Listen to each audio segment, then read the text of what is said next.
It is very cold, and I decided that because God is good, and just as I'm telling the universe, telling you, YouTube specifically, just as I'm in my prayers saying things like, I wish somebody would watch my old reading videos and encourage me to read, I get somebody watch through my John Keel videos that I did for the first month of homelessness before I accidentally got that book wet, and the library said, "Hey, maybe you don't need to be uh maybe you don't need to be borrowing books until you're not homeless." And I said, "That's fair." So any reads that I do into the future will have to be from my phone or books that I already own. And so I was thinking to reward that person and to reward myself and to remind the future that I have a skill set, right? And one of them is reading and commenting on what I'm reading. Um, I've been telling myself that I want to read Job for you for a long time because I don't think you've read Job, and I don't think the people that have read Job around you or that have talked to you about having had read Job read it worth a damn, because something that I don't think people really do when they read the Bible as common regular normal readers of the Bible, even my friends who have gone through seminary and are deeply involved in their churches, they don't they don't read these books uh, critically. Now, when you're doing biblical exegesis, I'm sorry, when you're doing biblical criticism, what you're supposed to be doing is exegesis, um, not eisegesis, and you're not supposed to be coming at it from a, there's another word, whatever, that particular kind of thinking. We're not going to be using eisegesis, and we're not going to be using that epi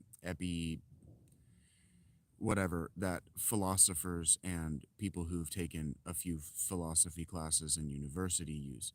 What we're going to be doing is using exegesis, and then we're going to be using the skeptical, critical skills that we've learned from philosophy after, or I mean, sorry, before that epidural whatever. I wrote an essay about it on the Patreon that's no longer free. You will have to, I think you'll have to be subscribed at $10 or more, but you can also buy it for $5 probably. I called it I called it at the end. I called it a basically a trepan wound. Um, so I didn't memorize the word, and maybe I should have. But it's also a fake. It's a fake Greek word made up in the 1800s by a dickhead German. So we don't have to give everything the same amount of credence. We don't have to hold everything with the same amount of weight. And so we're not going to read all of Job because I don't think I can read all of Job before I get seriously cold. Um, it is warming up, and it is Sunday, and I woke up in time to catch church. This is my confessional portion of the live, and if you're familiar with my work or you're unfamiliar with my work, confession is something that I encourage strongly. I encourage being honest.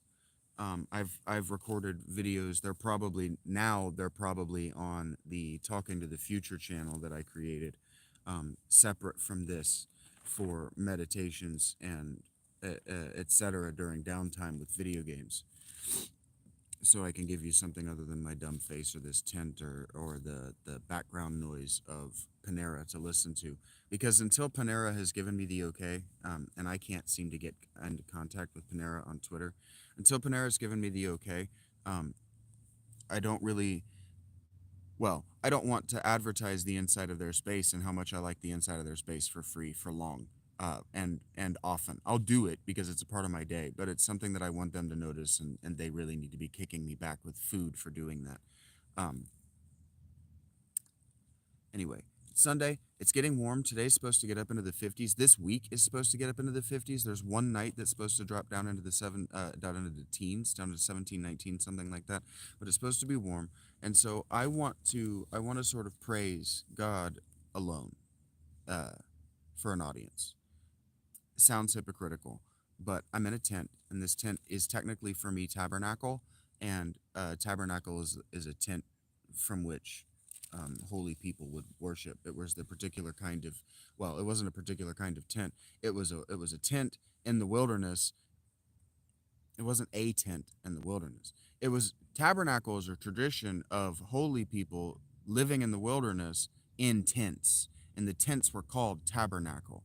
And the tents were often big enough that you could host guests, and then the guests were hosts to your hospitality. And what that meant is that you were going to talk to them about God a lot, and you were going to expect them to convert before they left, and that they were going to then take the message back into the city with them. And so church comes out of synagogue, and synagogue comes out of tabernacle because of people like Ezekiel surviving the exile of Judea and going with the exiled Jews into Babylon to teach them. So what they did is they gave them the tabernacle tradition, which became synagogue. Synagogue is teaching, um, and it's scripture reading, because they had lost their holy men, they'd lost their temple, and they'd lost people like me who had a direct connection. That's why when I was a kid, a common question that was asked in church of parents, in church and of parents, is why doesn't God speak to us like he does in the Bible? And that's not a common question among children anymore because they don't grow up with their noses in these books anymore. But it was a common question when I was a kid. And it was a question I asked my mother. I said, "Mother, why doesn't God speak to us like he used to in those books?" And she said, "Because all those men are dead." Now, my mother, I grew to learn after that, hated God. She hates God. And for her reasons. I wouldn't say they're good because she's been diagnosed with paranoid schizophrenia, so they might be absolute garbage reasons. I have no idea. I disconnected contact with her when I turned 18. And so I want to thank God for letting me survive a truly miserable month. November is a truly miserable month for me. I grew up in severe childhood poverty and abuse. So the family holidays were never days of celebration. They were always miserable for me. My family always left me out of everything interesting that happened, and I was forced to hang out. Sure, she was my girl cousin, and she's 30 days younger than me, but she's still my girl cousin. Growing up, that was devastating on my personal image, not being allowed to stay home and hang out with my brother. Uh, Her kid cousins who were his age, my dad and my granddad and my uncle. It was devastating to my personal image that I had to always hang out with the girls. It didn't bother me, and it's made me a good boyfriend and husband, but it is confusing to people that I like shopping, but I also don't like dick. So, in thanking God, I want to read the book that got me through the first month. I read Job, not obsessively, but I read it a lot, 6 or 8 times that first month, because I wanted to know what character in this book am I most like, and whose lessons do I most need to learn most rapidly in order to survive this. And now I reached to John for you because I wanted you to see what John the Baptist is like me. John the Baptist lived out in the wilderness by a stream, and he cleaned people in the stream, and it made them feel better about themselves because they gave a guy living in a tent money to do something that seems important to him. You understand? That's called integrity. Okay, well, where I got that, where the idea of integrity, where I noticed it, I don't know if it's anywhere else, but I've noticed it here in Job. And I really meditated on it for a really long time. You can find it on my work since I've been the Shaggy Philalitheia. Not the Shaggy Philalitheia. I was the Shaggy dog philosopher. Now I am just Shaggy, comma, Philalitheia. Means I'm a speaker of truth. And my hands are getting cold, so let's, right? You want me to move this along. I want to read Job to thank God. and to show you a little bit what people like me are like, and to show you maybe if you can kind of tell me in the comments if you can spot the differences in me and Job. And I'm burying the lead so that you know I'm not approaching this like a Christian, and I'm not approaching this like a Jew. Know my backstory, and you'll understand where I'm approaching this from. Job, chapter 1. There was a man in the land of Uz whose name was Job, and that man was blameless and upright, one who feared God and turned away from evil. There were born to him 7 sons and 3 daughters. He possessed 7,000 sheep, 3,000 camels, 500 yoke of oxen, and 500 female donkeys, and very many servants, so that this man was the greatest of all of the people of the East. Now, when you see numbers this big, specific numbers this big, you have to know that these numbers were added after the Hebraic tradition. These numbers were added during the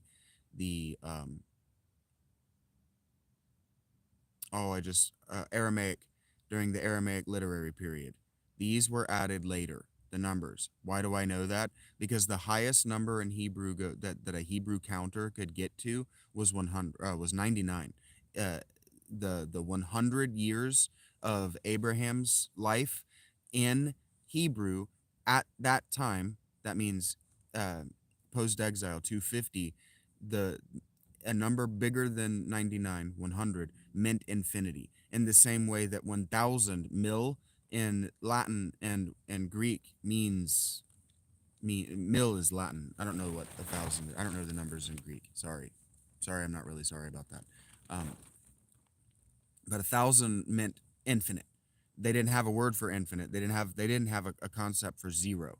So these numbers telling you exactly how rich he is, these are in an Aramaic first century BCE context. These are in the context of Jesus's and like Jesus's immediate progenitors. His mother would have understood this because that would have been the wealth of her grandparents. That would have been a wealthy person in her grandparents' day. What nobody ever tells you about this is that Job is a character who's mentioned in an earlier book. I believe Ezekiel mentions the person Job.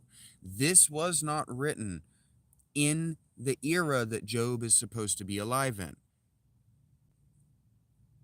This is written many centuries later, probably around, actually, this might have been composed in Aramaic originally, is my point. This is a very late book talking about a very early period in Judaism. This is reaching back to before Ezekiel.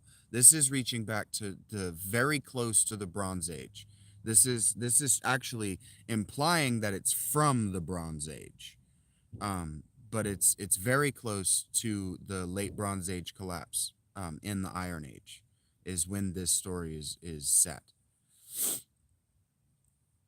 Verse 4, Job's sons used to go and hold a feast in the house of each one on his day, and they would send and invite their 3 sisters to eat and drink with them. And what that means is that he has these 7 sons, right? So we're talking about a mythical story. And so each son held a feast celebration on an appointed day of the week, every single day of the week, every single week, every year. You understand? So you would hold 52 feasts. You're Monday, I'm Tuesday, Steve's Wednesday, Mark is Thursday, Tony is Friday, Theodore is Saturday, and Simon is Sunday, right? And then we just every week. Now, you have to understand that at no point in Judaism is that anything other than pagan sin. That's iniquity. This is illegal. You're not allowed to do this. This is bad. This is very bad because they're not recognizing the Sabbath. Notice that 7 days, no Sabbath day. That in its own right is illegal. But the feasting, living like this, living like Persian kings, this is illegal. This is not okay. This is bad behavior. Verse 5, and when the days of the feast had run their course, Job would send and consecrate them, and he would rise early in the morning and offer burnt offerings according to the number of them all. For Job said, it may be that my children have sinned and cursed God in their hearts. Thus Job did continually. Now, from the setup, we know that this doesn't work. We have to know that this doesn't work. This has been set 1,000 years in the past of the authorship. So, sitting 1,000 years ahead of this story, we know walking into this was 1,000 years ago. It doesn't work. Why doesn't it work? Because we're still not allowed to live like this. You understand? You're not allowed to live like this. Not and be righteous. Someone has to be doing sin offerings for you. So remember, if you watched yesterday's live, you didn't, but if you watched yesterday's live, I connect these in a meta way. So you just in a meta narrative. So I was talking about my buddy Walter, and so my buddy Walter on Twitter pushed back on me, and he said, well, somebody is feeding you for more than $10 a day. If you can't afford that, someone is spending more than $10 a day on the food that you consume. And he makes a good point. Someone is cleansing your sin, right? And so this is why Jesus comes. Jesus read this book. His mother read this book. Jesus understood this book. And so later Christians did not understand this book when they start talking about Jesus as a sin offering. Okay, well, somebody is cleansing your sin, but it's not a sin offering. It's not a burnt offering like the pagans would give. God constantly says he hates that stuff. He probably says that he hates it in this, but he says it throughout Amos and throughout Jeremiah and throughout Ezekiel and throughout the prophets. This is not a prophet, but it's named after one of the people who was named as a prophet by a prophet. You understand what I'm saying? Okay. Someone is cleansing your sins. Someone, in the context of my forgiveness videos, is forgiving you. Whether it's God, whether it's Jesus, whether it's your mother, whether it's your girlfriend, whether it's the people that you interact with in retail, whoever, someone is. And they're doing it continually. It makes me think, it very much makes me think of Arrested Development and the episode where George Michael is showing signs of having OCD because he's going around behind the sister. I can never remember her name. I can never remember her name either. Portia de Rossi. He's going behind Portia de Rossi's character, like turning the gas oven and stuff off because she forgets things that will kill all of them, right? That's what sin is. Someone is going behind you cleaning up your messes. If you're the kind of person who flicks cigarette butts out into the road, someone has to clean those up. You understand? If you're the kind of person who, when you get out of your car, takes all of your trash and puts it in the trash can at the gas station, someone is taking care of that. Someone is emptying that can for you. You understand? Someone is coming around behind you and cleaning up after you at all times. And this book is about that. This book is about the people who are cleaning up after you at all times. And there's an explicit warning about what happens to people who unthinkingly make people clean up after them at all times. I'm thinking about, as I'm saying all of this, I'm thinking of a specific example. A girl who works, I'm not even going to say where she works. I know where she works. She recognized me and she recognized that I recognized her and she recognized that we flirted and she got super fucking anxious that I was going to talk to her. So I just ignored her, right? But she wanted my attention. So she kept doing things to draw my attention. So I was watching her behavior. She joined another table in the Panera and she brought the single, the one top that sits over top of an outlet for people like me. I don't use it very often because I like the booth and people can have my second table if they ask for it, because I'm not a dickhead. And I rarely use the tables except to demonstrate that I'm homeless, but also working. Anyway, when they left, she works service and hospitality, didn't put that table back.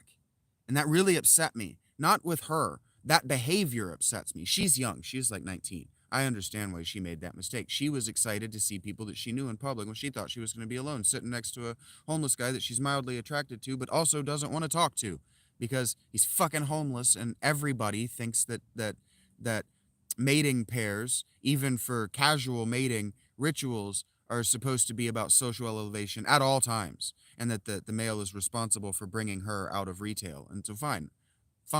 It's my responsibility through a casual hookup to elevate her out of the hospitality environment. So I just don't talk to them.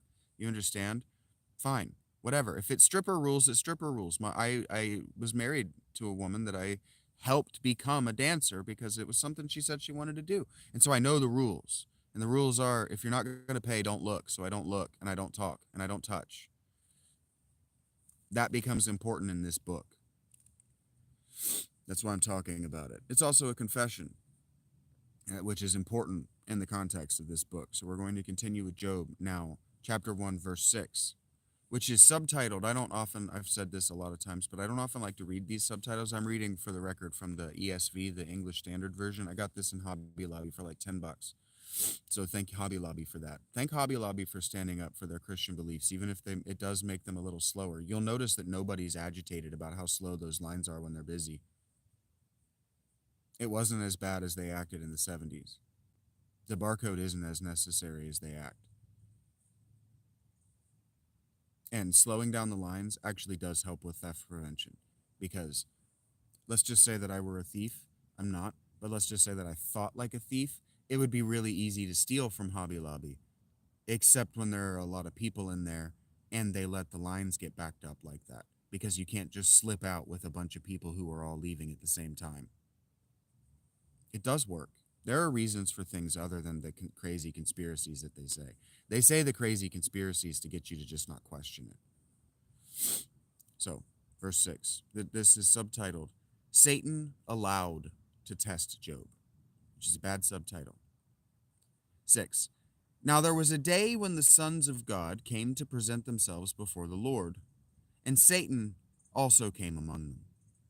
Now, the sons of God are implied here to be angels, because this is written after Enoch. So we understand, because we've read Enoch, what the sons of God are and what the sons of man are and what the sons of women are. We understand what all these things are, and I've talked about them in my meta material for John. So if you really want to know, there's like 25 of those, maybe 30. Find it. And also Satan came. So Satan's not a son of God. Satan's something else. And this is going to tell us what Satan is, because this is the introduction of Satan as a character, not just a word. Because Satan means adversary, but his name is capitalized, which means that it's written Ha-Satan, the Satan, which is a Greek. That's a Greek literary conception.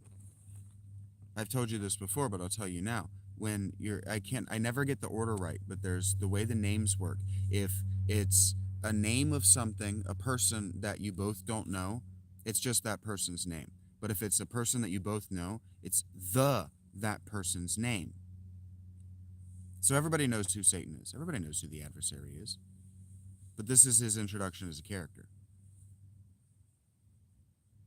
7. The Lord said to Satan, "From where have you come?" That's not how God says. That's not how God actually talks. I just wanted to do that. Satan answered the Lord and said, "From going to and fro on the earth, and from walking up and down on it." And the Lord said to Satan, "Have you answered my servant Job, that there is none like him on the earth?"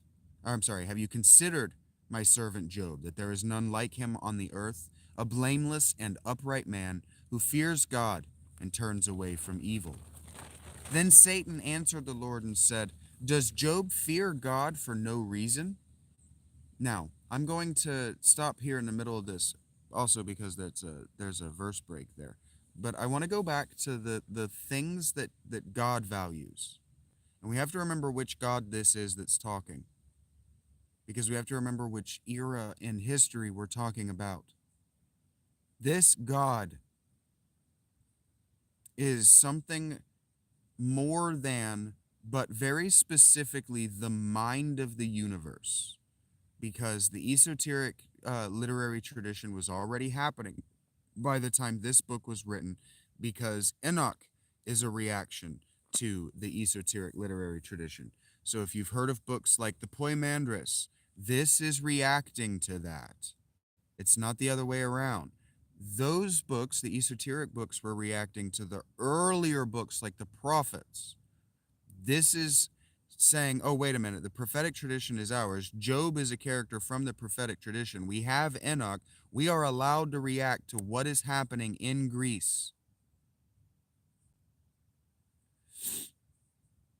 And so God says, "Have you considered my servant Job, that there is none like him on the earth, blameless and upright. So what that means is that nobody can take him to court and say that he is to blame for their blank. It's called injury when you're talking about litigation, when you're talking about suing somebody. So he's blameless of any injury, and he's upright. What that means is that his back isn't bent by iniquity. What that means is that his shoulders aren't bowed with guilt. He's both blameless and doesn't hold himself accountable for any wrongdoing because he's clean of sin. He fears God and turns away from evil. And so what this fears God means, he fears retribution for doing evil. He fears the afterlife, but moreover, he fears the life like retribution in his life. We would call it he fears karma, but that's not how karma works. He fears what we talk about instant karma, but that's still not how karma works. Karma's after death. Um, he fears Brahma, is what this is saying. He fears the God of Dharma, the God who will hold you to your duty, no matter what that means. He fears punishment in life for not doing his religious duties. So do I, to be frank. When my tent was torn open, my first thought was, oh, fuck, what did I forget to apologize to God for? Why did he let that happen? That was my first thought. And my first thought after I got it taped up was to just pray. You'll see it in my journal. Pray and pray and pray and pray and apologize. I don't know what I did wrong, but I am so sorry. Help me figure out what it was that I did wrong. In fact, tell me so I can fix it. That's the kind of person Job is. This is the kind of person we're talking about. And we know that because in the earlier verse, Job says out loud to God in his prayers, it may be that my children have sinned and cursed God in their hearts. And so he spends his day cleaning their sins, cleaning his sins, obsessed with making sure that God doesn't strike the kind of life-threatening punishment that will happen. What happens if one of his children's grain reserves is poisoned and they don't know it? God lets those kind of things happen. Well, what happens to those kids? We're going to find out. We're going to find out. This is how you should be reading these books, by the way. You shouldn't be reading these books like modern narratives that are going to have the characters ask all the interesting questions. You need to be asking the interesting questions line by line. And you need to go back and you need to be reading exactly the way I'm reading these. These become really interesting if you dialogue with them, with the author. And you say, okay, well, what is the author telling me? The author has a very limited amount of space here. What's he telling me? You could benefit from watching my 2-hour-long videos that way, for the record. And so God asks Satan, have you considered my servant Job? And Satan then asks, the adversary of mankind, of all human beings, asks, well, does he fear you for no reason? That's not a bad question. Do you fear what you fear for no reason? Do you have an anxiety disorder for no reason? What's your reason? Have you thought out your reasons? Have you thought about them? Reason. That reason right there, that no reason, reason. That's Greek. We are talking about a dialogue. We are talking about a Jewish philosophical dialogue where the characters now are God, Satan, and an upright man with evil children. What is going to happen to these people? You know the rules of this magic system, whether you believe that or not. What happens to these people under this author's pen? You don't even need to reach to the spoilers. What should happen? What should happen? Verse 10, Satan continues, have you not put a hedge around Job and Job's house? That means his family. And all that he has? That means his livestock and his farm and his money, but also his children's wealth. On every side. And now a hedge, if you've ever seen a hedgerow is a medium tall, they're called hedges, a bush that protects you from winds and from, it was the you could think of it as the ancient world's equivalent to a privacy fence. And it went around your entire property, right? Have you seen French farms? They're still hedges. They're still organized in hedgerows, is what they're called.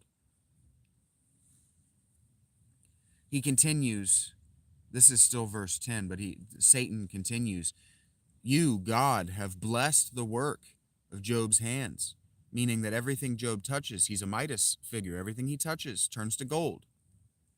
And his possessions have increased in the land. But stretch out your hand and touch all that he has, and he will curse you to your face. Notice, it's not Satan who touches things and they die. It's God. That's an end quote. Verse 12. And the Lord said to Satan, behold, all that he has is in your hand. Only against him do not stretch out your hand. So Satan went out from the presence of the Lord. Now we've been given our first real esoteric clue of what we're talking about here. Who is Satan? Our first real clue is right there. Satan went out from the presence of the Lord. Satan, Hasatan, and the Lord here, God and the Lord are different people. How do I know that? Because they have different names. If they had the same name, it would just be the Lord throughout, or it would just be God throughout, or it would just be all caps God throughout. They wouldn't even bother with Lord. But they bother with Lord because there are Adonai, and there are not allowed to pronounce those 4 letters throughout the Aramaic. The Aramaic is distinguishing between 2 characters. So the English does. We have Lord, and we have God. God is all of it. God is the sphere that encapsulates everything that could possibly be a supreme God. The Lord, the presence of the Lord. But that's a specific column of entity, and Satan is included in it. And so what that means is that the Lord, who we should understand in Gnostic terminology as the Yaldabaoth or the Demiurge, or that we should understand in deistic language, because we live in the 21st century. We're allowed to understand these gods by better names than just God. Because people came up with better names a century after this was written because this is so confusing. We're also allowed to think of it as the Creator. The presence of the Lord is the Creator. It's the thing that made it all. And we know that that's a multiplicitous being because it calls itself us. Satan and the Lord is an internal monologue. When they're talking, they're thinking to themselves. Because Satan says, stretch out your hand, and God says, stretch out your hand. And the same effect happens. What does that mean? It means they're the same entity with different aspects. How do I know that they knew this and they were very comfortable with this? The Romans have a god, Janus, that is this. And you know what Janus also is? It's a woman's genius. So we're talking in some way about the goddess.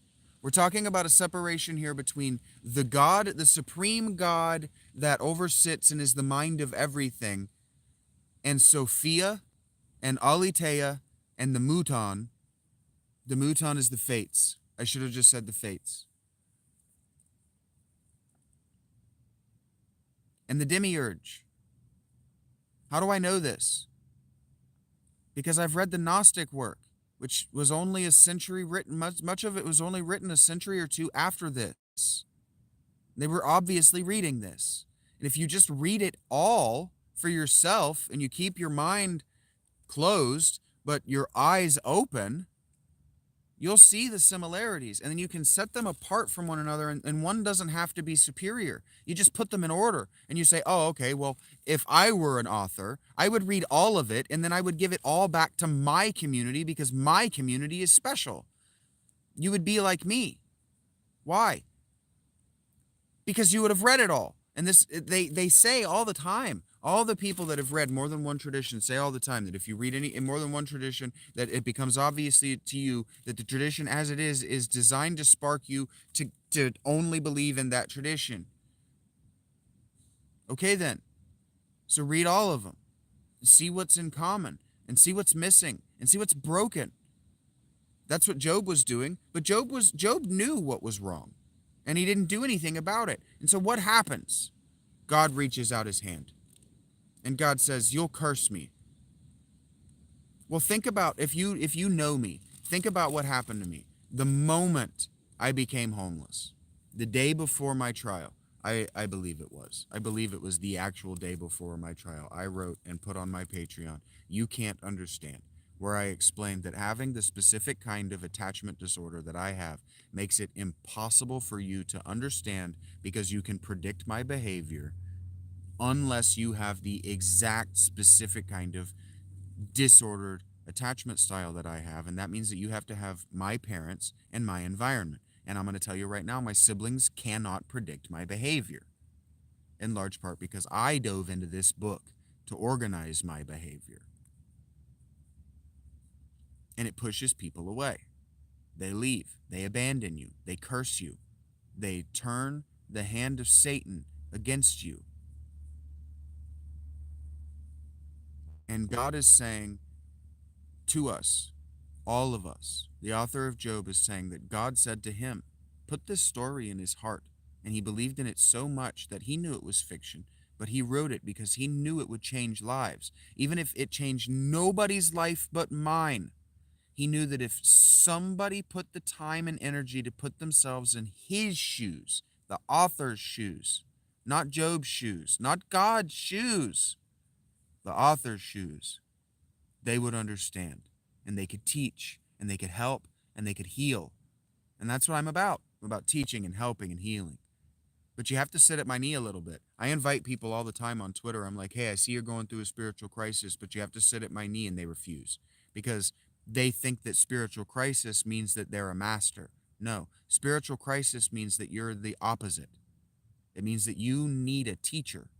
It means that you've been going at this so long, you've ruined it.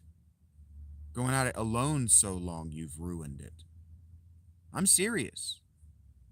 I'm skipping church to play preacher to you right now. And I'm telling you right now, as a spiritual leader, without a teacher, you're lost.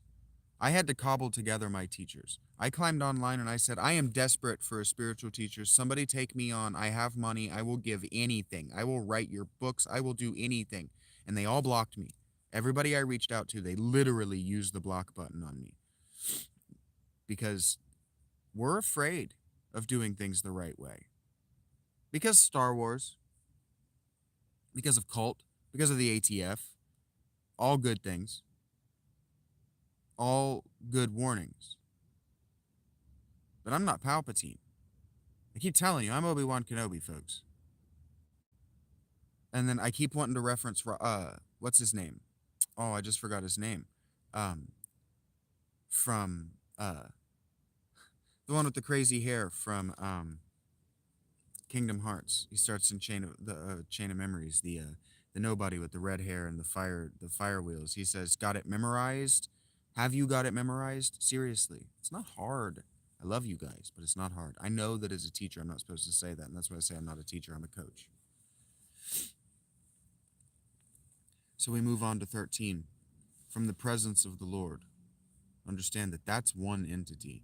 Everything that comes out of that is lesser entities that have now differentiated themselves as characters from that being. But they're still that being's hand.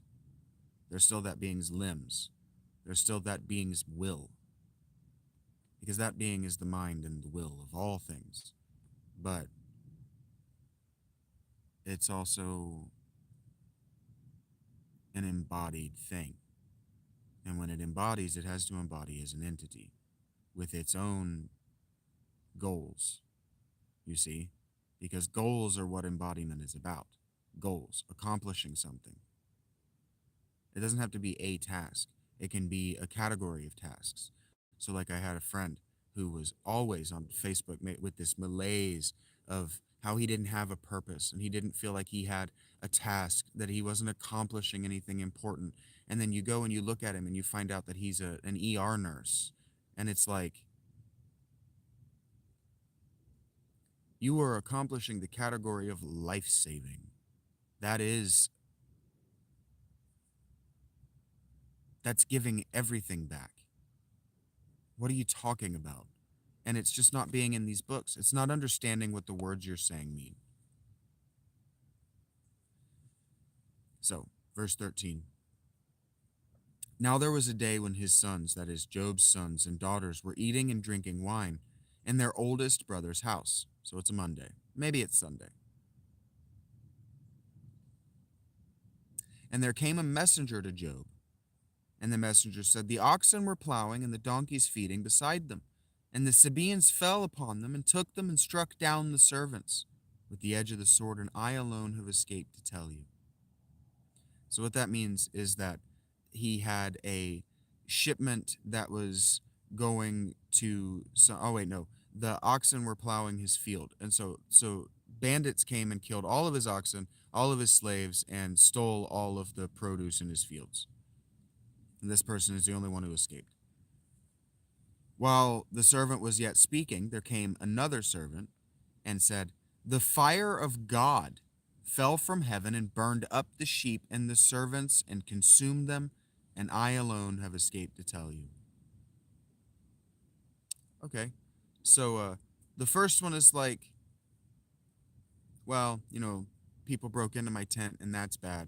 But like, if I came back to my tent and it had just burned down, that's called an act of God. And that's what happened here, is a column of fire ate one of your farms. God's mad. While that slave was yet speaking, there came another, and he said, the Chaldeans formed 3 groups and made a raid on the camels and took them and struck down the servants with the edge of the sword, and I alone have escaped to tell you. While he was yet speaking, there came another and said, your sons and daughters were eating and drinking wine in their oldest brother's house. And behold, a great wind came across the wilderness and struck the 4 corners of the house, and it fell upon the young people, and they are dead, and I alone have escaped to tell you. So what happens when the wrath of God comes, when his hand stretches out to test you? If you weren't protecting yourself, everything dies. Everything. You lose everything. And this is the thing. Job, my work, my life, we are as much a warning to not be religious as a call to bind yourself now. Because when you join, you sacrifice everything. It doesn't matter. It doesn't matter whether you join me, because I'm not going to ask you to give up your house. I'm not going to ask you to give up all of your money. I'm not going to ask you to give up your wealth. But God will. And if you won't, he'll take it. And he'll put you in the worst possible position to get it back. He'll tell you, just like I said that guy, just like what that guy said to me about getting clean. He wanted off the junk, and he went into a rehab facility, and they told him, are your cravings because you want the junk, or because the junk wants you?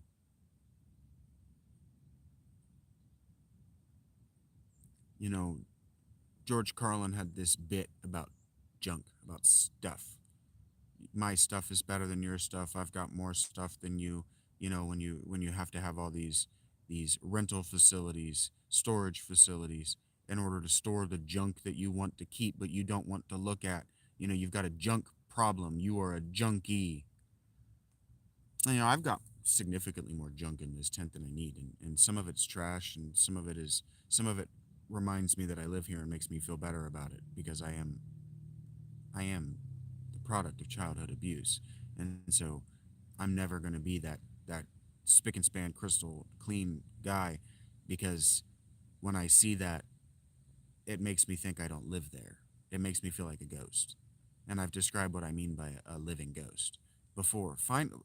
Watch my work, get to know me, understand what my idiom mean. Don't make me, I don't want to have to explain everything that I say every time. Somebody else describe it and ask in the comments, but somebody else explain it for me, right? Advocate for me. Clean up my mess, right? Somebody clean up my messes for me, right? No, that's not what I mean. But also a little bit it is what I mean. So I can thank you, right? So I can thank you and so I can give back.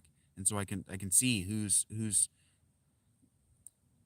worthy, right? There's a certain amount of there are people who think I'm going to get rich and so they won't donate and they won't help. Well, if you're donating and you're helping when I get rich, aren't you going to be the person I remember? Aren't you going to be the people I remember? And so I was reading last night, and I shouldn't do this. I shouldn't tell you when I do this stuff, but I was reading market research last night, and what they show is that people who spend money on artists like me, they tend to only spend once. And so if you try to create a loyalty relationship with them, all you do is chase away their spending. And so there's a certain amount of, I'm only allowed to talk to the people who donate to me once a month when I'm out of money and they had forgotten about me. There's a certain amount I have to twist people's guilt nipples in order to make a living. And that's weird and I don't like it, but it's the psychology of what I'm doing as an artist. It really is. This is the psychology of the starving artist, and this is why people who have spent phases, this is why artists who have spent phases starving are also megalomaniacal narcissists. Like I got into an argument with Kurt Warner. Kurt Warner, the quarterback, and I actually got into an argument where he was patting himself on the back for having the motivation when he was in his whatever teens or early 20s to actually go through the workouts even though he was working at the grocery store to get the gig he got with the Giants or whatever, his first gig. Everybody knows his story. He's got a whole movie and it doesn't matter. And what I said to him as well, the money probably helped motivate you. And he says, "Well, I didn't have the money yet." And he goes, "How did that help me think that I was worth the money?" And I said, "Well, who doesn't think they're worth independent wealth in the United States?" And he says, "Well, how did that motivate me?" And I'm like, "Well, you think because you play quarterback that you're owed that money. And so yeah, what, you're just going to at some point in your life as a quarterback decide that you're not good enough to play in the NFL? No, that's insane. Even David Carr thought he could play in the NFL. All of these quarterbacks that play in college think they can play in the NFL. Nobody becomes the kind of person who wants to and thinks they can. That's just not how Americans work. That's just not how athletes work. That's not how people who are successful worked before they were successful. You're just not the kind of person who's prone to self doubt if you became successful. And so there's a certain amount of people just assume that I was successful before this. But what they don't understand is that I'm the king of Dunning Kruger self doubt. You can't understand that. But read my work. Read my work. I've made, for free members, I've made some of the old stuff. I've made 5 of the old pieces free. You can find which ones they are. And those are the pieces that will tell you the most about me, what I think or who I am on the Patreon. Shaggy Philalitheia. Look, you can find me anywhere with just Shaggy Phil, right? And you can remember that because you've watched the Disney you've watched the Disney Hercules movie where Phil is like his guidance teacher or whatever. The think of me like what's his name, the actor who plays him, Danny DeVito. Shaggy Danny DeVito. Phil, Shaggy Phil. And then you can find me just about anywhere. I'm just about anywhere. And I'm a meta kind of person. I understand that you're doing other things, but I want to be involved in your life. And I understand that wanting that loyalty relationship where I demonstrate that I'm a loyal person who's worthy of repeat investments, right? Who's worthy of monthly subscriptions, who's worthy of hey, I got a sandwich. I'm thinking of you. Here's $5. Get a sandwich. Kind of, or save up to get your weed. I know that $5 doesn't buy you weed, but I also know that you're smart enough to be able to save up for your cigarettes and your weed. Like that kind of working relationship is one that's very possible. I know it's very possible because monks have existed forever and other people have done it in the United States in my lifetime. Other people have done it. And so I know there's a certain amount of you think that I've already successful and that I'm actually sitting on a nest egg and all of these other things. And none of those are true. If I get successful at this will be the first thing that I'm truly fiduciarily successful at in my life. I am competent, not successful. We really, really, as a civilization, need to know the difference because Job is successful, but Job is not competent. Because look at how Job reacts to this crisis. And then look at how I've reacted to the crises in my life. Job arose and tore his robe and shaved his head and fell on the ground and worshiped. And what that means is he fell on the ground and despaired. He fell on the ground and he despaired. That's what he did. His first move was despair. It wasn't to make sure those men were safe. It wasn't anything that we would want a good president to do. He fell on the ground and despaired. Now it says worshipped. But he didn't thank God for that. He didn't say, "Oh, thank you for this, God. Thank you for the trial. Thank you for this hardship in my life. Thank you for killing my children." And if he did it ironically. You know how I know? Because he's Jewish, and they do it all the time. They're going to do it in this book, ironically. And all this, Job did not sin or charge God with wrong. Chapter 2. Again, there was a day when the sons of God came to present themselves before the Lord, and Satan also came among them to present himself before the Lord. And the Lord said to Satan, "From where have you come?" Satan answered the Lord and said, "From going to and fro on the earth, and from walking up and down on it."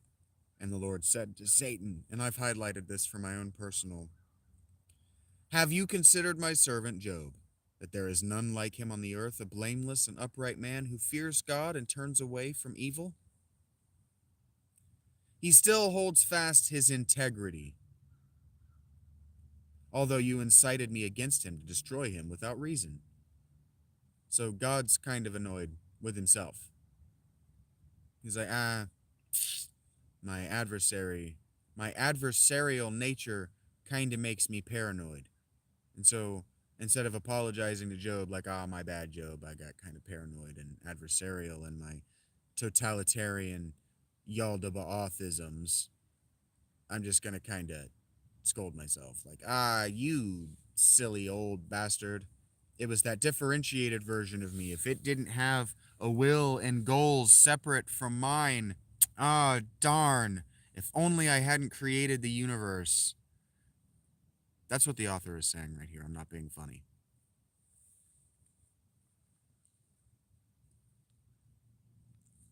Then Satan answered the Lord and said, "Skin for skin. All that a man has, he will give for his life." This is what I'm telling you. If you bind yourself, if you don't bind yourself, God will take it all and strip you down to your life until you realize that your life was never yours. He'll take it all.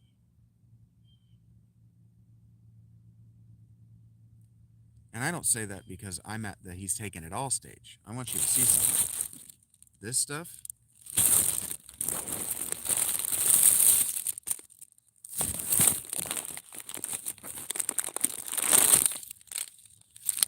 they used to call it food provisions. Kind of tongue-in-cheek by the time it gets to the way I heard it, but you call food provisions because it's provided for you.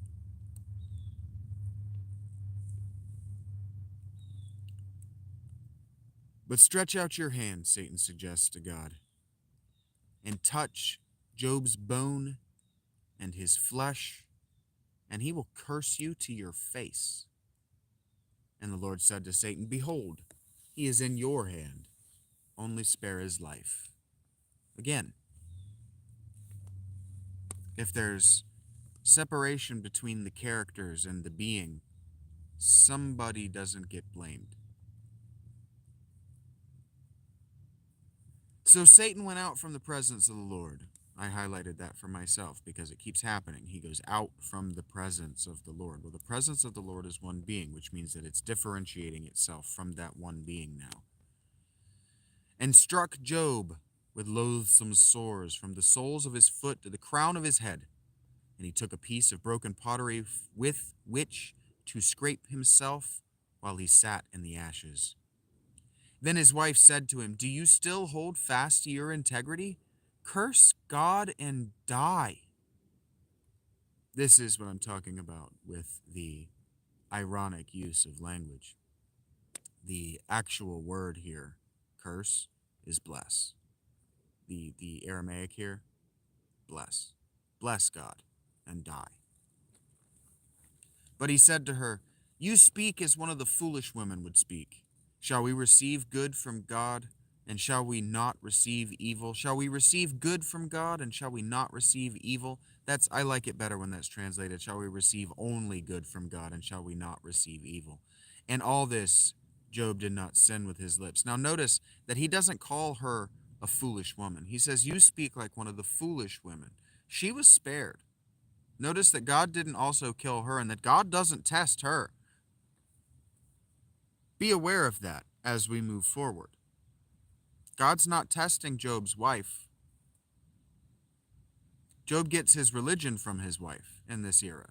1,000 years before the first century, she's the house priestess. She's the priestess of his house. She burns all his offerings. She cleans him. She's closer to God than he is because she worships at the Asherah trees. Notice how many times she shows up as we move forward.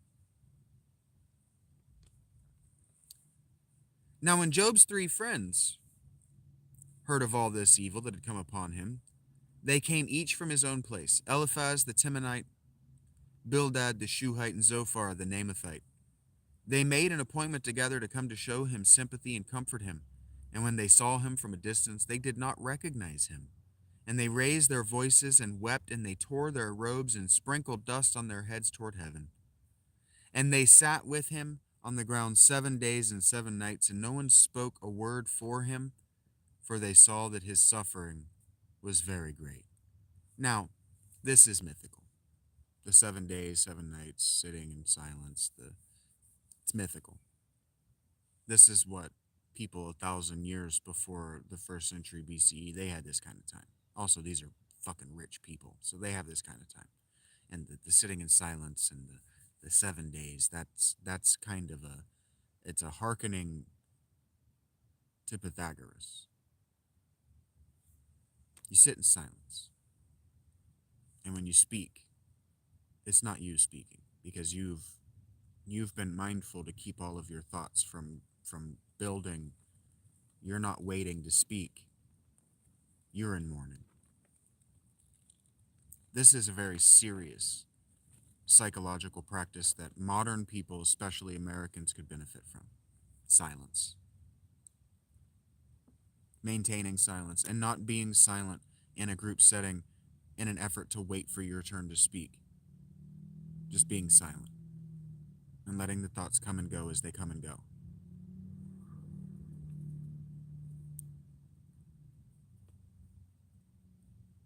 Chapter 3. After this, Job opened his mouth and cursed the day of his birth. And Job said, Let the day... Now, before I read this, I want you to see something. If you can see the structure, everything up to this has been prose. This becomes poetry. And what people say is that this is 2 different authors and that it's evidence of stitch work. And what I say is this is evidence of authorial genius, where this person is hearkening back to the way it would have been written 1,000 years before, and the way it would have been written 1,000 years before in the mind of a person in the 1st century BCE is like a Homeric epic, And how did the Greeks write their dialogues? As poetry. Why wouldn't they? Why wouldn't this author, if he's writing a Greek style dialogue, also do the artistic flourish of writing the dialogue parts in poetry? Why not? It's called in verse. Let the day perish on which I was born, Job says, and the night that said a man is conceived. Let the day be darkness, may God above not seek it, nor light shine upon it. Let gloom and deep darkness claim it. Let clouds dwell upon it. Let the darkness, blackness of the day terrify it. Let thick darkness seize it. Let it not rejoice among the days of the year, and let it not come into the number of the months. Behold, let that night be barren. Let no joyful cry enter it. Let those curse it who curse the day, who are ready to rouse up Leviathan. Let the stars of its dawn be dark. Let it hope for light, but have none. Leviathan is the cosmic chaos. It's, we talk about it like they conceived of it as the serpent that is the Atlantic and Pacific Oceans. But really, Leviathan is the twisting tendrils of the dark of outer space. Nor see the eyelids of the morning, because it did not shut the doors of my mother's womb, nor hide trouble from my eyes. Why did I not die at birth, come out from the womb and expire? Why did the knees receive me, or why the breast that I should nurse? For then I would have lain down and been quiet. I would have slept. Then I would have been at rest. With kings and counselors of the earth who rebuilt ruins for themselves, or with princes who had gold, who filled their houses with silver. Okay, and so if you've read Homer, this sounds an awful lot like some of the speeches that people like Hector and Ajax and Achilles. This sounds like the kind of stuff Achilles was saying, because it is the kind of stuff Achilles was saying.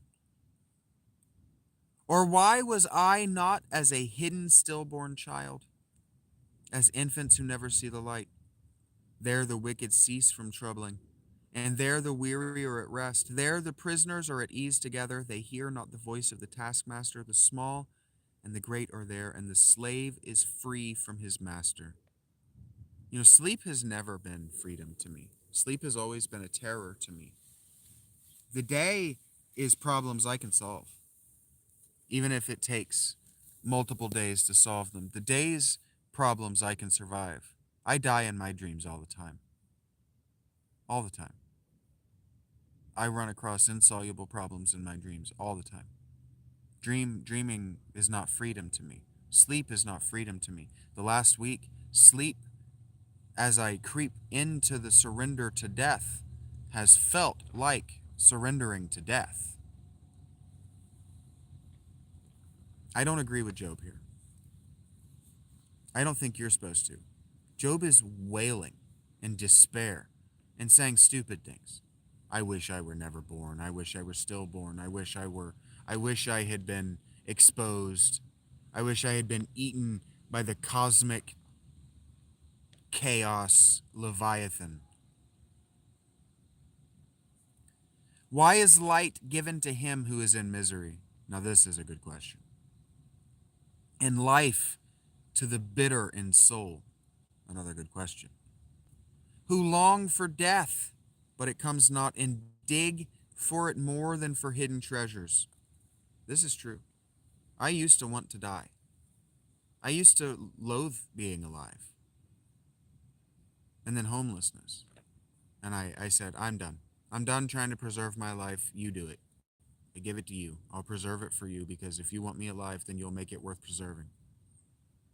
And it's been worth preserving. You don't understand. I've got the food. I've got the energy. I don't have money right now, and I'm going to run out of cigarettes. But God always provides. Someone will say, hey, I feel bad that you don't have cigarettes. Here you go, buddy. It always happens. And I always pledge to them that I'll make sure that those cigarettes get to anybody in my vicinity who needs them. And there's always somebody. I usually give out 5 to 10 cigarettes a week. But he's right. Why was I given so much? My previous life, there were moments of hedonism, there were moments of excess. Why? When I didn't want any of it. Why? Who rejoice exceedingly and are glad when they find the grave. Why is life given to these people? I understand that. There are people who ask, why is Donald Trump allowed to be happy but I'm not? Why is light given to a man whose way is hidden, whom God has hedged in? Why is light given to a man whose way is hidden, whom God has hedged in? He's blaming God. You hear that? God has protected his household from the retribution of his sin and not teaching his children to be better and not correcting his children, not correcting his community, not being a leader in his household. He's blaming God. Do you read that? Why is light given to a man? Light is knowledge. Light is good things. Light is the blessings of God. Light is what allows us to have vitamin D and to grow food. Why is light given to a man whose way is hidden? What that means is whose integrity, whose path, whose religion he keeps only to himself, whom God has hedged in. Why? Why did God give me anything? He's asking. He's realizing, but he's blaming God. For my sighing comes instead of my bread. He thinks God owes him bread. And my groanings are poured out like water. He's wasting his water in the desert. For the thing that I fear comes upon me, and what I dread befalls me. Yeah, we don't actually fear the unknown. We fear the known unknown. He knew that his children were going to see retribution someday. He knew that his household was going to be punished for the way his kids lived. He just didn't know when. That's what he feared. I am not at ease, nor am I quiet. I have no rest, but trouble comes. And there it is. I have no ease. I can't just sit and watch my wealth grow. I can't just watch my kids be happy. I can't just mentally masturbate to my wins. And I will not be quiet. I will not look at the things that I'm thinking, and I will not hear the things that I'm saying. I'm going to rage and wail like a baby. And it's God's fault. He said that. Chapter 4 is a long dialogue by his friend Eliphaz. And I'm actually getting warm in my tent. It's been an hour. I have 45% of my battery. And chapter 4 is long. And I'm getting tired. My legs are starting to hurt. So I'm going to save for you chapter 4. Because, somebody just joined me right as I was about to bail. I've been reading the book of Job. I just got to chapter 4. I don't know who you are. Hello.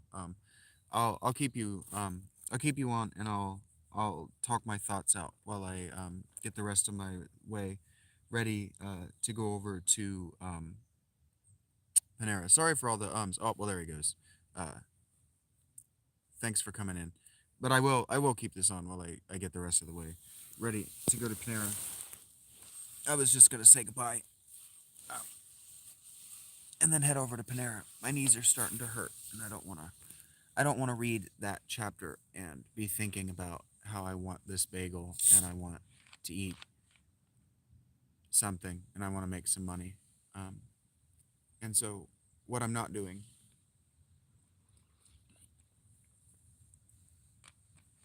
even insofar as but my description does remind you that I'm homeless. It does remind you that I would very much like if you hit up my Patreon, hit me up on PayPal, hit me up on Cash App. Those are the ones. Cash App, I have a debit card through, so everything gets funneled ultimately to Cash App. Um,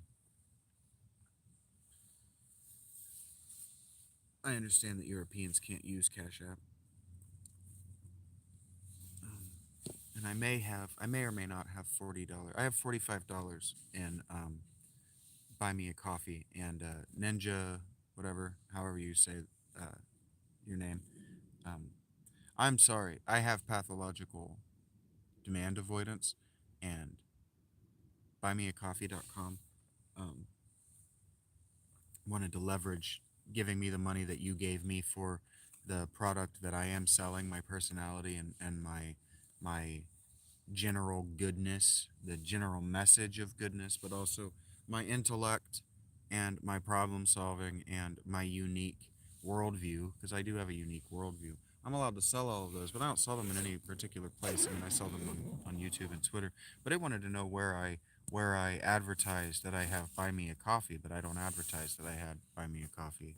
I've never advertised that I had Buy Me a Coffee because I tried to tell her that I didn't want to use Buy Me a Coffee because when I went to make a Buy Me a Coffee originally, they gave off major scam and scumbag vibes.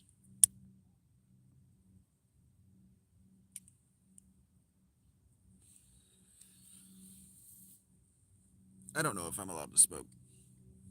I'm probably not.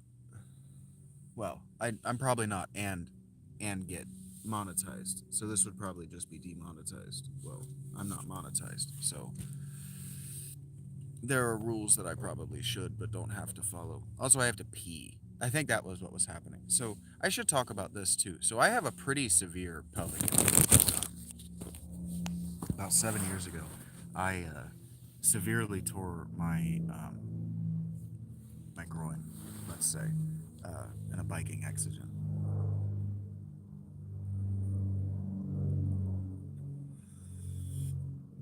And so I don't have any pelvic floor muscles. And so sitting like in the way that I was severely uncomfortable. I could do about an hour, and then I need to move and get up, and so I'm gonna get distracted. Also, I can't tell when I have to pee because I don't have any nerves down there anymore. Um,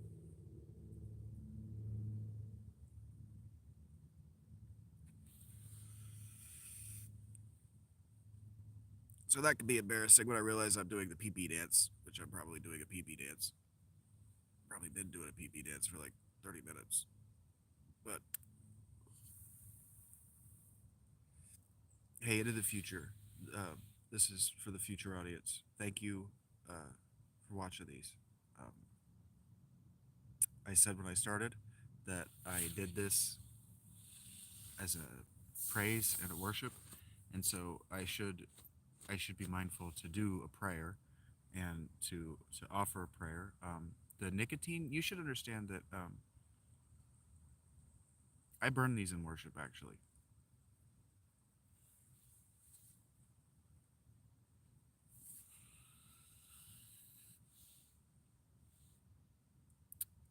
I'll tell you a story.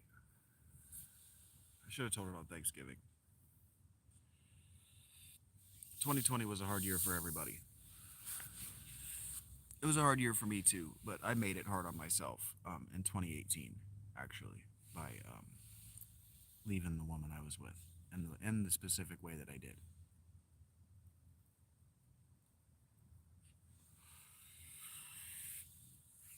I actually left her in the same way that I left this last woman. I just waited for the eviction notice,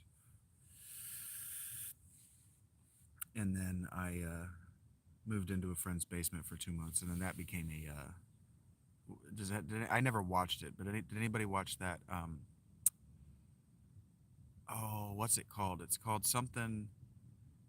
Her, her, him and me, or something like that. It was a Christmas movie from like 2007, where a guy lives with.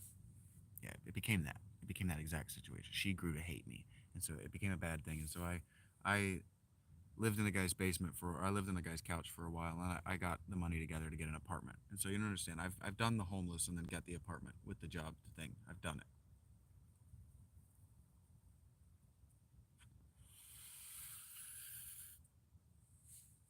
I did it in 2018.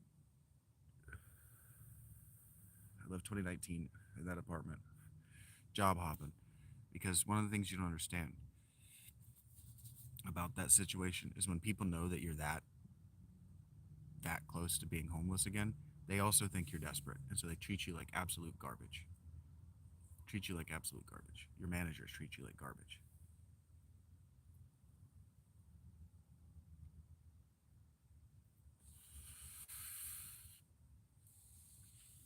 And so I won't. I should.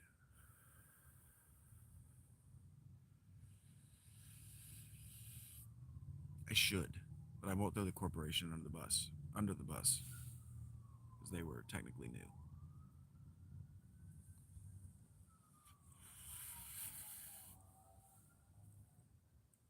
But their manager, the way they spoke to me, is unacceptable. So I quit, and I job hopped, and I worked. I worked. The thing is, I was intentionally working entry level with 10 years of management experience, and they knew. So they treated me like dog shit to get me to leave, so I wouldn't take their job, and that's unacceptable behavior. But it's human. So they're all forgiven, and I don't hold any grudges. There's no wrath in my aspect toward them. But 2019, I job hopped a lot, and I job hopped through 2020 as well. No, wait a minute, I'm telling that story wrong. 2019 was when I was homeless. I got the place through 2020, and I job hopped through 2020. I job hopped through COVID. Um, I, I I get confused about years. Anyway, I did all that job hopping. So I worked shopping. I shopped people's groceries. I loved doing that. That was a great job, but they treated me like absolute dog shit. Um, and I worked for GameStop, and they treated me like absolute dog shit. So those were no's. And then I worked for a burger joint that treated me like absolute dog shit. And then I worked for Dollar General, and they treated me like absolute dog shit. And so that's how I got to where I am. That's how I met that woman, is because I said, fuck this job. And then she showed up in my life and was like, hey, do you want to move in with me? And I said, yeah, sure, what the hell.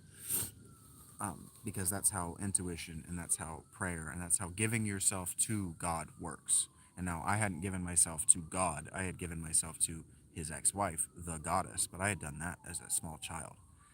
And so I just let her kind of guide my life. And the point was, from her perspective, that woman was supposed to become my partner and what I'm doing, and that was the real reason she brought me in, is she had a fantasy of being a producer, of being the woman behind the great man, and so that's what it was supposed to be, and she just couldn't live up to it, and that's just what happens, and I understand that, and I'm okay with that, but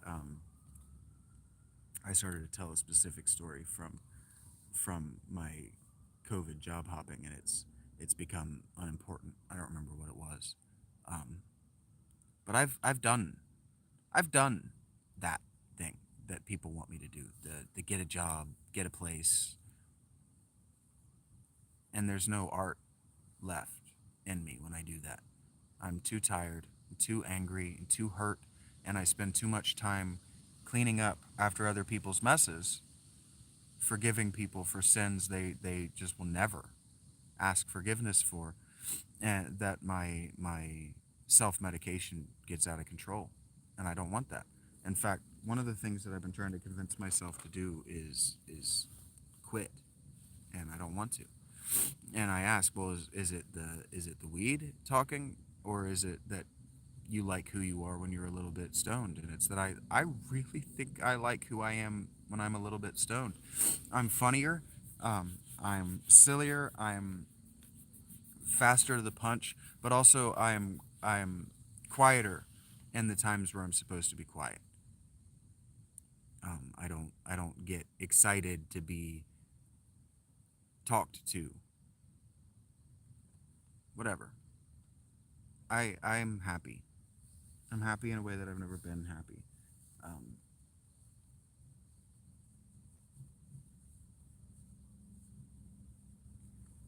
and so for me, prayer doesn't have to be sort of, we're talking about integrity now. Prayer doesn't have to be that, all right, I'm going to stop and pretend to be a Muslim for a moment and bow my head and clasp my hands and say this rote prayer. Prayer, when you have the relationship, and you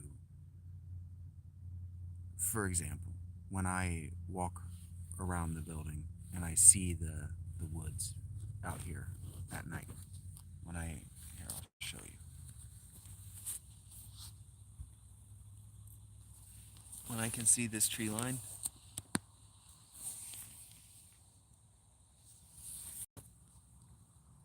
my first thought is, thank you, God, for preserving my life. Please let my tent be safe. I believe in you, but I also believe that you will keep my tent safe. Please preserve my life. Please preserve my tent, and thank you. And then when I lie down and I'm trying to calm myself to fall into sleep, I say thank you for letting me be warm. Thank you for whatever the weather has been doing. Just thank you for whatever it is, even if it's getting colder. Thank you for letting it get colder. Thank you for for for I worship, right? Even the hard things. And that's what I learned from Job, is that Job doesn't thank him for the hardship. He doesn't say, "Oh, thank you for punishing me in life for this thing that I knew was a sin." Because punishing me in life, A, gives me the rest of my life to fix this habitual bad behavior, and B, it gives me an opportunity to be forgiven and to ask forgiveness in life. Because what we don't get is opportunities to ask forgiveness in death. That's what Jesus is trying to tell us over and over and over and over and over again.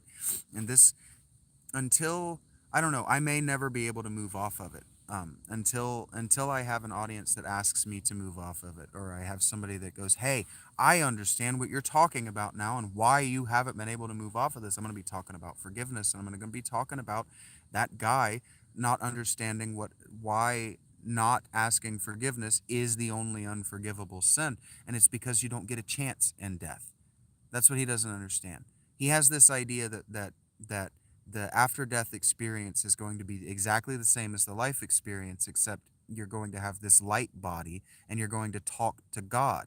Well, if he has that conception, he's already not a skeptic or an atheist. He's already esoteric in his approach. He's already taking an Egypto-Greek approach.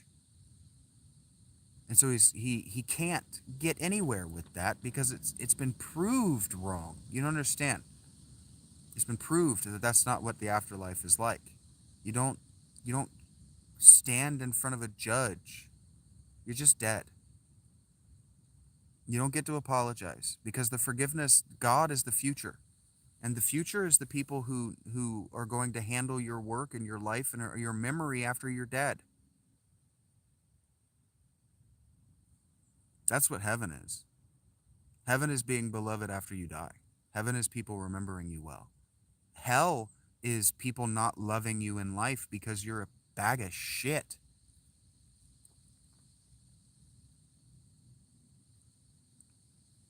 And so I wasn't in hell. I've never been. I abandoned Gnosticism in my 20s because I've never been able to conceive of this world as the punishment for my previous sins. Karma and Buddhism and and Hinduism and the Vedas I had to abandon, because this world is not a punishment. This is not a punishment. This is the ultimate reward. You know how I know that? because you can spend your whole life chasing that hedonism. We're rewarded for being alive. Life is the sun and the struggle, the joy and the face of a stranger when you look up because you're writing and you're thinking and you catch them looking at you and you smile and they're like, oh, he's not mad at me for fantasizing about what he's writing about. And it's like, of course not. You're beautiful and human just like I am. I'm glad that you have friends who love you and meet you for lunch and that you talk a little bit loud about dumb shit. I love that for you.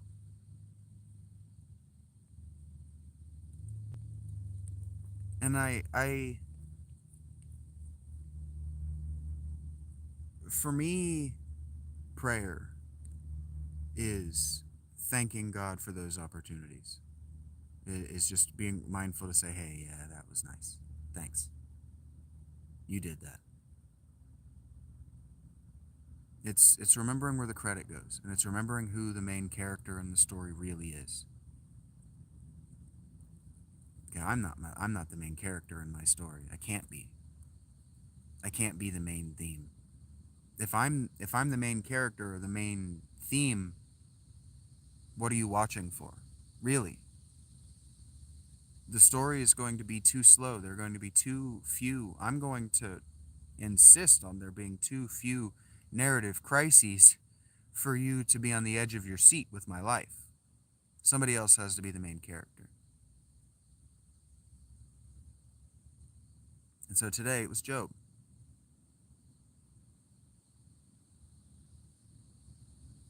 Thank you for watching this.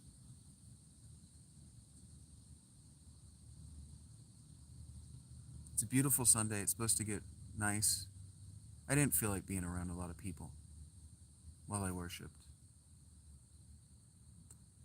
I sense a pressure from those people. Not all of them.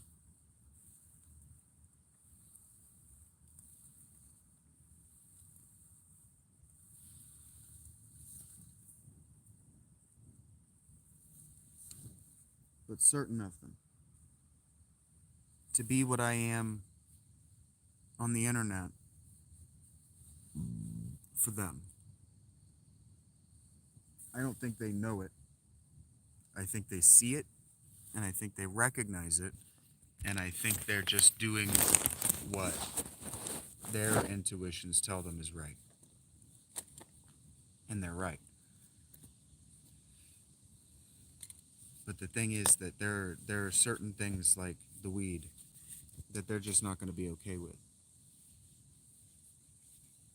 But you know, those burnt offerings that God used to accept, they became abhorrent to him. But those burnt offerings were weed. They were offering him cannabis in their rituals because the Sabbath ritual was sexual.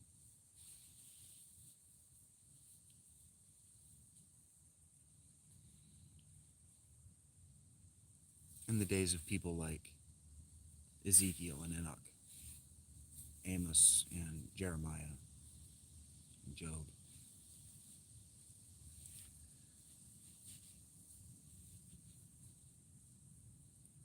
And it's undeniable that Whoopi is more fun with 420. I don't think anybody's going to argue that's not true. Somebody will, but they're going to have extenuating circumstances that make you go, okay, yeah, well that's an extenuating circumstance that kind of applies to you and people categorically in that circumstance.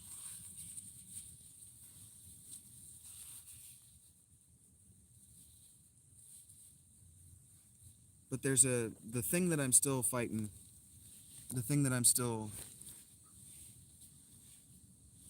and that's probably preventing me from engaging with these people, is that I still have a kind of corporate mercenary approach.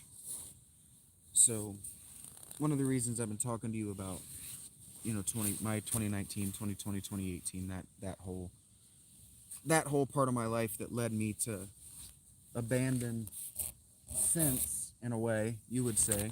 I'm sure that there are people who would say that my decisions were abandoning any kind of any kind of reasonable decision making apparatus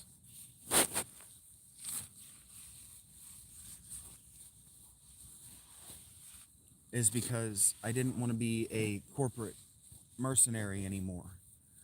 People ask me, "Well, why don't you ghostwrite, or why don't you try to sell your work? Like, why don't you try to write short stories that'll sell, or why don't you this, or why don't you that?" And the answer, frankly, is that I decided when I went to live with her that what I wasn't going to be anymore was a corporate mercenary. What I wasn't going to do anymore was live my life for a paycheck, spend my time around what I needed in order to look like I was doing a certain amount of well, that I was a certain amount of successful. Because something you don't understand is that when you have a job and you take that job seriously and you've been working at that job for a while, that job expects you to advertise for them. They expect you to take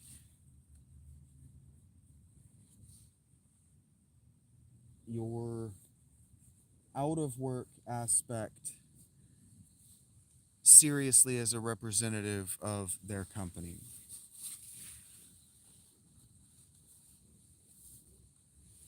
And so, what I'm really saying is that something that I work on and that I am working on, and that these live and working for pay what you want donations allows me to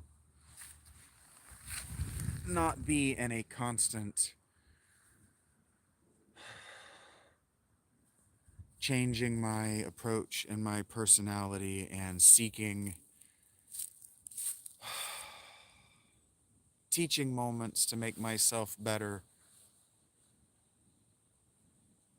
for people who don't want me around. And so there's a certain amount of, I'm not trying to do this specifically for the money that's happening. There's a certain amount of, I need to monetize and I need to remind you that, hey, I'm homeless, and yeah, I have